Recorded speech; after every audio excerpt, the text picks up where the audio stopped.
जब मैं बहुत बड़े संकट में था, मेरा बीरो मेरी गाड़ी की इसमें फंस गई 2023 में हमारी शेखावत जी की गाड़ी हलवा लगी जी, और मेरा बीरो मेरी भी गाड़ी हलवा लगी। मैं दोनों संकट में आ गया। और कोटपुतली का विधायक हंसराज जी पटेल, बाकी गाड़ी तो बिल्कुल ही हाल की स्थान बताऊं बात। अगर आप लोग नहीं होते, अगर राव साहब नहीं होते, तो आपका कुलदीप आज आपके सामने नारायणपुर की धरती पर मंच पर खड़ा होकर विधायक के नाते भाषण देने का मुझे सौभाग्य प्राप्त नहीं होता। मैं राव साहब आपका बहुत आभारी हूं।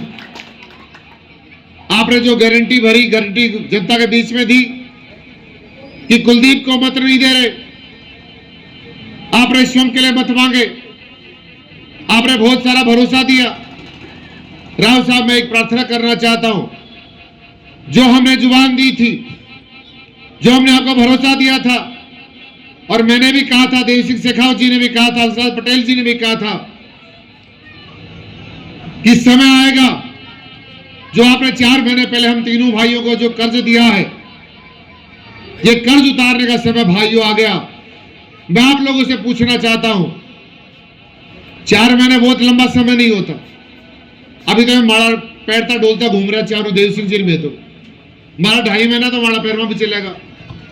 अभी तक काम की शुरुआत हमारी हुई है, लेकिन 4 महीने पहले जो राव साहब का कर्ज हमारे सर पे था, और जिस किसान को हमने वादा करा था, और राव साहब एक बात और कहना चाहता हूं, हम खेत और खलिहान के लोग हैं, किसान और मजदूर के बेटे हैं। इस हिंदुस्तान की सीमाओं की रक्षा कोई करता है तो ग्रामीण क्षेत्र में मेरे किसान और मजदूर के बेटे उस भारत की सरहद पर इस भारत माता की रक्षा के लिए अपने सीने में गोली खाकर इस भारत माता की रक्षा करने का काम भी किसान और मजदूर का बेटा करता है। मैं किसान का बेटा होने के नाते एक बात कहना चाहता हूं,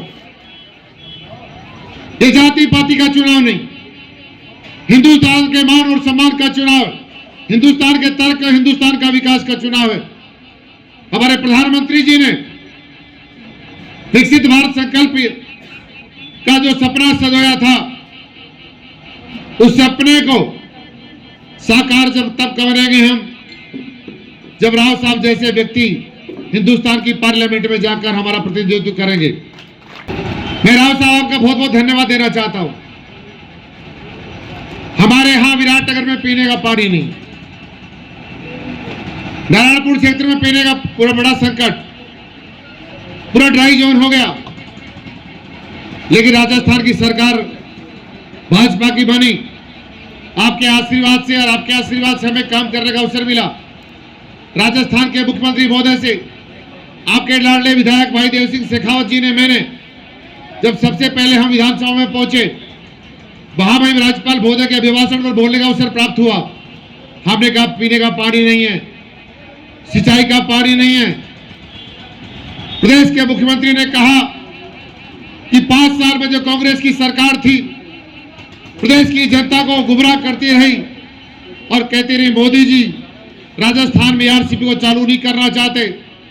2017 में राव साहब जब डिप्टी स्पीकर विधानसभा में आप थे, आपने और वसुंधरा जी ने राजस्थान में आरसीपी योजना बनाई, उसकी डीपीआर तैयार की, हमारा राज चला गया, मध्य प्रदेश में हमारा राज चला गया। और 5 साल तक कांग्रेस के नेता लोग कहते रहे, गुमराह करते रहे, ईआरसीपी ईआरसीपी। अरे भले आदमी हो, थार तो कोई मतलब ही कौन छो, या योजना भी मारी थी, बड़ा बड़ा ही बेचा, उसे राव साहब आपका बड़ा योगदान था। लेकिन पुनः हमारी सरकार आई और प्रदेश में भजनलाल शर्मा जी मुख्यमंत्री बने। हमने कहा चाहे 5 साल में 1 रुपया मत देना, बांसुर विधानसभा में पीने का पानी लाकर छोड़ दो, विराटनगर में पीने का पानी लाकर छोड़ दो, जो हमारे बांध उनको लाकर जोड़ दो। हमारे बांध को प्रदेश के मुख्यमंत्री ने स्वीकार किया। जवानपुरा धावाई का बांध पानी से भरेंगे। छितौली का बांध जब अभी तो कई वर्षों से खाली पड़ा है, लेकिन जब मेरा चुनाव था, मेरा बाहिला से बहुत नौजवान वे गानू गवाए हो कि धनखड़ आओगो और छितौली का बांध न भराओगो।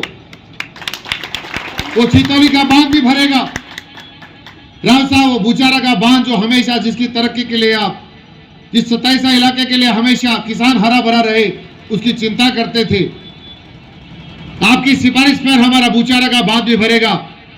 लेकिन राव साहब, मैं निवेदन करना चाहता हूं, छितौली का बांध भरेगा, उसका लाभ मेरे नारायणपुर के किसान भाइयों को भी होगा। मैं आपसे निवेदन करना चाहता हूं, अभी ये काम तो आपने करवा दिया। प्रदेश के माननीय मुख्यमंत्री जी, मेरे बहुत जोरदार वायलों से तय मान लो। राजस्थान में देव सिंह शेखावत जी ने मैंने पूरा कब्जा कर रखा है सीएम साहब के पास, लेकिन ये बड़े वाली मोहर है ना, हार ली अब लोकसभा की बात सबसे बड़ी मोहर है। कोटपुतली में माननीय प्रधानमंत्री जी आए थे, मैं मंच पर खड़ा था, देवी सिंह जी मंच पर बैठे हुए थे। मैं जब बड़ा उल्टा नेता हूं ना भाई जी, ड्रामा का चेहरा देखते रोज कड़ी ने देख रहा है, कहीं कड़ी राम राम कहीं ले रहा है, कहीं कौन ले रहा। लेकिन जब मोदी जी आया तो भाई जी मैं 2 मिनट में समझ गो राव साहब कड़ी देखने लगा हूं। मैं समझ गो, मैंने कहा हिंदुस्तान में वो 5 लोग जो मोदी जी के साथ में रहते हैं, लोकसभा चुनाव जीतने के बाद राव साहब उस 5 लोगों में शामिल होकर हिंदुस्तान के पूरी संगठन का और सरकार का फैसला करने वाले हैं। ये आपका और हमारा भाग्य साथियों, ऐसे व्यक्ति को भारी मतों से जिताना चाहिए। राव साहब जब थे, पहुंच जाओ पार्लियामेंट में, आप भी थे, बड़े तो आप हो ही, लेकिन बहुत बड़ा आदमी राव साहब थे, बनवाड़ा हो। लेकिन मैं एक निवेदन करना चाहता हूं, इसे ईआरसीपी की जो डीपीआर है वो बनेगी दिल्ली में, और जो मोदी जी की मोहर लगेगी ना बडोल्टी, उन्हें भाई जी मैं बोलूंगा सिक्का उन्हें लगाऊंगा। राव साहब को ताली बजाकर कह दो, एक बार समर्थन देकर कह दो, जब दिल्ली में चले जाओ, नारायणपुर को भी पानी मिले, बानसूर को भी पानी मिले, विराटनगर को भी पानी मिले, पावटा को भी पानी मिले, इस प्रकार की व्यवस्था आप कर देना। मैं इतना कहता हूं, जब जब भी चुनाव होंगे, पता नहीं हमारा तो क्या होगा, लेकिन समय निकल जाता है, बातें हमेशा खड़ी रह जाती हैं।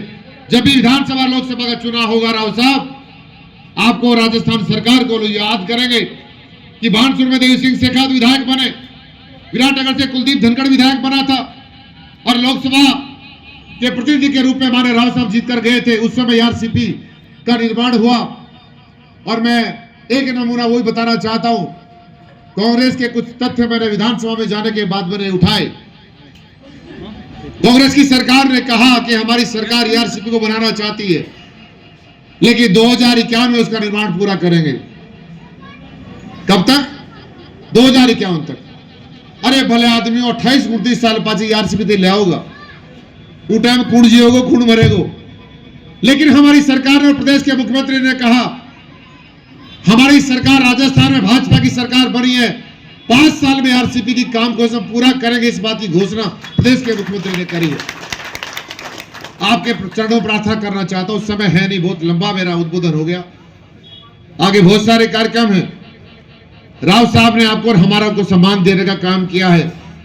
भाइयों, आप आपस में हमारे आपके रिश्ते नाते हैं, परिवार का भाईचारा है, आपका हमेशा मेरे सर पर बड़ा हाथ रहा है। आपके चरणों में विनती करना चाहता हूं, ऐसे शुद्ध और सात्विक व्यक्ति को, जो हमेशा भगवान श्री राम को याद करते हुए हमेशा उनकी आराधना में, देवी देवताओं की पूजा में अपना समय व्यतीत करते हैं, ऐसे व्यक्ति के साथ आप न्याय कर देना और हिंदुस्तान में फिर पुनः नरेंद्र मोदी प्रधानमंत्री बने, इसके लिए मतदान कर देना। मैं ईमानदारी से कहना चाहता हूं, राजस्थान के किसी कोने में आपका काम पड़ेगा, जयपुर के भाजपा कार्यालय में बैठेगा, सौभाग्य राव साहब ने मुझे दिलवा रखा है, चिंता ना करियो, और भी ठाडो काम मिलवाड़ो आपने थोड़ा देर पाछे ही। मैं कहना चाहता हूं, देवी सिंह शेखावत जी, आपके बीच में दूरी नहीं है, और देवी सिंह जी को मेरे गांव को भाखरी जाना पड़े जाने भी। हम दोनों भाई मिलकर राजस्थान में, केवल बानसूर और विराटनगर की बात नहीं करना चाहता, राजस्थान के भरतपुर से लेकर जैसलमेर और गंगानगर से लेकर डूंगरपुर बांसवाड़ा तक कोई काम पड़ेगा, आपका कुलदीप आपके मन से वचन देकर जाता है, कोई काम पड़ेगा, कंधे से कंधा मिलाकर आपका भाई कुलदीप धनखड़ साथ खड़ा रहेगा। यही आपके चरणों में करना चाहता हूं। ये लोकतंत्र का महायज्ञ होने जा रहा। भाइयों, इस महायज्ञ में आपको आहुति देना बहुत आवश्यक है।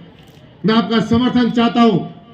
आने वाले 19 तारीख को जो महायज्ञ होगा लोकतंत्र का, उसमें 36 कौम के भाई, नारायणपुर के भाई एक साथ, एक मुखी एक साथ खड़े होने को तैयार है कि नहीं है? खड़े हैं? बोलो भगवान श्री राम की।